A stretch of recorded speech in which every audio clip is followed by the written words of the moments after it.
एगो ऐसी गौरी एगो चीज देखनी हो जब थाना में आई नहीं हमारा रास्ता पूछे के रहमान पड़ा जा रहा है। हेलो हेलो जी बस रफीक भैया 2 मिनट का समय लेंगे। ऐसी के रास्तों बतावे के तरीका बड़ा अलग बा। हम तो आई रहे नया नया गांव से तो हम मैंने बुरा मानने वाली बात नहीं है, भाषा सबका अलग अलग होला। हम खाना में रहे तो मान पड़ा हमारा जाए के रहे तो हम पूछने कि अरे हम क्या जाएगा मान पड़ा भाई कैसे जाएगा तो सामने वाला बतावत रहे कि यहाँ से राइट मारने का एक सर्कल गिरेगा। हम कहने कि गिरेगा तो कहीं जाएगा ठीक बात है कि इधर से राइट मारने का फिर लेफ्ट मारने का एक खंबा गिरेगा। तो हम कहने कि वो कहा था कि राइट मारेंगे तो सर्कल गिरेगा, राइट मारेंगे तो खंबा गिरेगा। गिरी तो हम कहेंगे जाए भाई बाद में हम समझेंगे कि गिरे का मतलब पड़ेगा। तो अपनी अपनी भाषा होती है, बड़ा अच्छा लगा। चलिए आए विश्वकर्मा भगवान के गीत। एगो पत्नी अपना पति से कहती है विश्वकर्मा जी की मूर्ति बड़ा अच्छा लगा था। अरे वह कहाँ से ली? माहौल के हिसाब से हम गाना गाइला।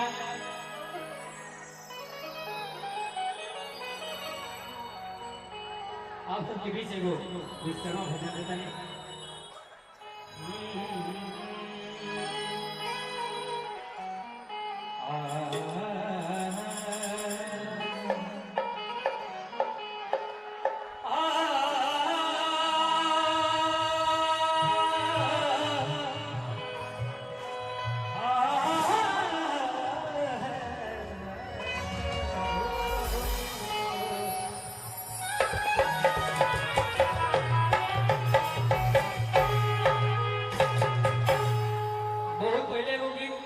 मचौले रहे कि गाइड ना गीतिया के खाली बता देता नहीं वही गीतिया पे वो गीत हमारे को भी लिखले बड़ा कि कहाँ बीतवला ना समझ में आ गई बना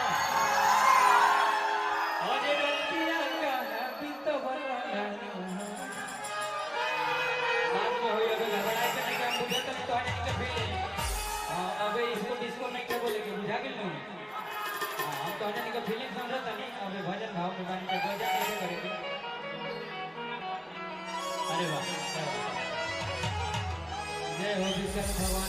भैया लोग बनौले रही से सही आप लोग कार्यक्रम करोगे मैंने बहुत अन्याय भाई बोले अंकित जी शांत रखो भाई क्यों कहला कि प्रोग्राम का करवाए के बा फालतू चीज भाई सब चीज बा आप बोलेले बानी तो कम से कम हमने के 30-40 आदमी के जी रोटी आप लोग के चलते हमारे घर में एक से सब्जी दाल चली रफीक भैया के चली बजावे वाला के चली।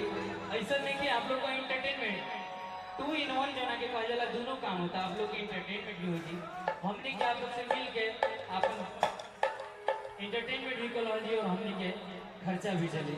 तो प्रोग्राम करावल गलत चीज ना होला, कलाकार को बुलावल अपना द्वार पे नचावल गवावल खराब चीज ना होला। कि कहाँ से लैलो ना इसके तने कौन कहा और कि कहाँ से लैलो ना एगो पत्नी अपना पति से किसी तरीके है विश्वकर्मा जी की मूर्ति बड़ा अच्छा लगा था कहाँ से लेनी है ये रहे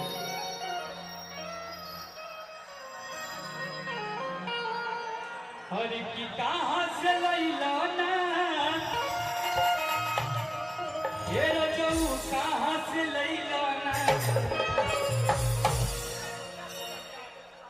अरे जियो से आदित्य डीजे बिहार भैया की तरफ से 101 रुपए का पुरस्कार बा भैया की तरह दिल से प्रणाम बा।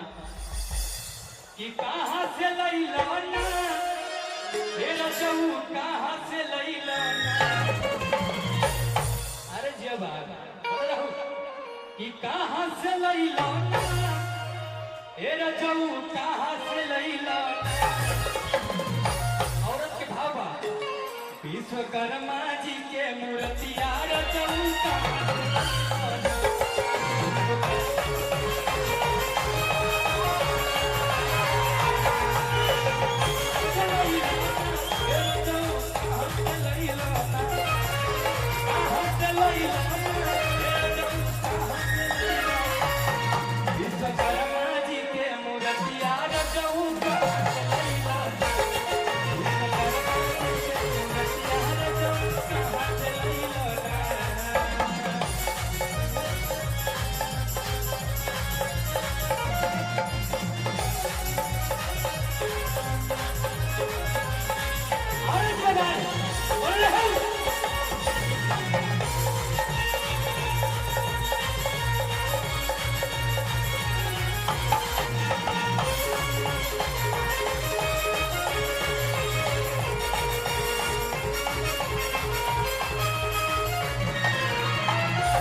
विकास पंडित जी की तरफ से 501 रुपए का पुरस्कार हुआ। भैया के तहे दिल से प्रणाम करते नहीं। लास्ट में अंतरा के भाव कि सुनीला बाबा के महिमा हमारी सब नर नारी हो।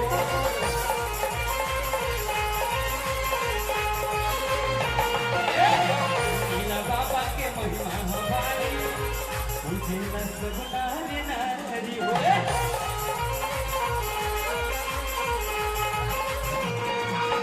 कहाँ से लैलाना मेरा जाऊँ, कहाँ से लैलाना, कहाँ से लैलाना मेरा जाऊँ, कहाँ से लैलाना।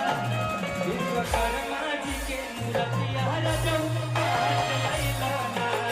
विश्वकर्मा जी के मूर्तिया जाऊँ, कहाँ से लैलाना। विश्वकर्मा जी के मूर्तिया जाऊँ, कहाँ से लैलाना। विश्वकर्मा जी के मूर्तिया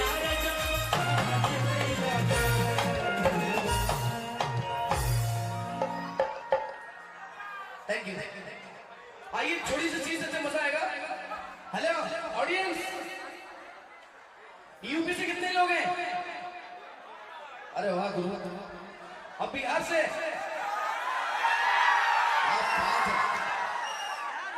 मतलब सब लोग बिहार खाली करके मुंबई यहाँ आ गए, नासिक आ गए। चलिए लेके चलते हैं।